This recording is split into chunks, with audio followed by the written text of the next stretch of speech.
and welcome back to A Chapter a Day. It is Wednesday, February the 21st, and I will be starting the book of Exodus. Yes, we are out of Genesis. I don't know why I'm making so much celebration as to finishing Genesis. It was just such a long book. There were 50 chapters. Exodus, I believe, has about 40 chapters. So it may be close in length, but not as long as Genesis. So I was thinking, what can I do to make it a little different? And this morning I kind of came up with the idea, hey, why not read the chapter and then give the review right after, rather than wait for the next day? So that would be my change for this new book of Exodus. So beginning at chapter 1, now these are the names of the children of Israel which came into Egypt. Every man and his household came with Jacob: Reuben, Simeon, Levi, and Judah; Issachar, Zebulun, and Benjamin; Dan and Naphtali, Gad, and Asher. And all the souls that came out of the loins of Jacob were 70 souls, for Joseph was in Egypt already. And Joseph died, and all his brethren, and all that generation. And the children of Israel were fruitful, and increased abundantly, and multiplied, and waxed exceeding mighty, and the land was filled with them. Now there arose up a new king over Egypt, which knew not Joseph. And he said unto his people, Behold, the people of the children of Israel are more and mightier than we. Come on, let us deal wisely with them, lest they multiply. And it come to pass that when there falleth out any war, they join also unto our enemies, and fight against us, and so get them up out of the land. Therefore they did set over them taskmasters to afflict them with their burdens. And they built for Pharaoh treasure cities, Pithom and Ramses. But the more they afflicted them, the more they multiplied and grew, and they were grieved because of the children of Israel. And the Egyptians made the children of Israel to serve with rigor, and they made their lives bitter with hard bondage. In mortar and in brick and in all manner of service in the field, all their service wherein they made them serve was with rigor. And the king of Egypt spake to the Hebrew midwives, of which the name of the one was Shiphrah, and the name of the other Puah. And he said, When you do the office of a midwife to the Hebrew women, and see them upon the stools, if it be a son, then you shall kill him.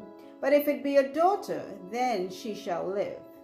But the midwives feared God, and did not as the king of Egypt commanded them, but saved the men children alive. And the king of Egypt called for the midwives, and said unto them, Why have you done this, and have saved the men children alive? And the midwives said unto Pharaoh, Because the Hebrew women are not as the Egyptian women, for they are lively, and are delivered ere the midwives come in unto them. Therefore God dealt well with the midwives, and the people multiplied, and waxed very mighty. And it came to pass, because the midwives feared God, that he made them houses. And Pharaoh charged all his people, saying, Every son that is born you shall cast into the river, and every daughter you shall save alive. Wow. So for Exodus chapter 1, we see that the generation of Joseph and his brethren have passed on. So now Joseph has died. I don't know if they gave his age when he died, but 70 souls came out of Canaan. Joseph was already in Egypt, so he was counted also. So 70 of them came of those Canaanites, those Israelites came out of Canaan and into Egypt.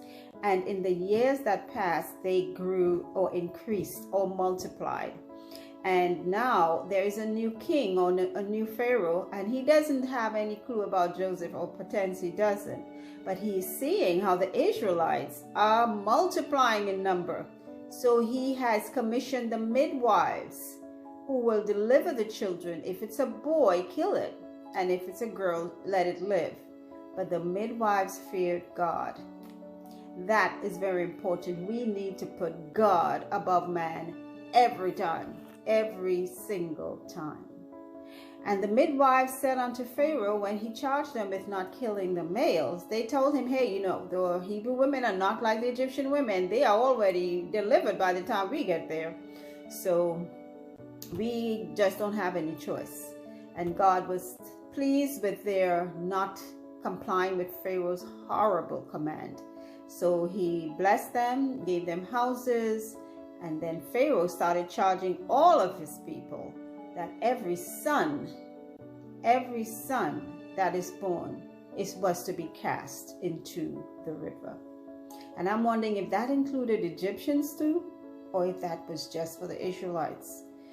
But we shall see later on. So that is it. We had a short chapter 1 for Exodus.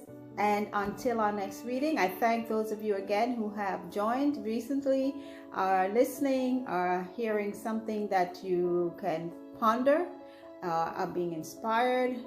And I thank you all for just viewing the channel. So until our next reading, I hope you all have a very blessed day. Take care. Bye.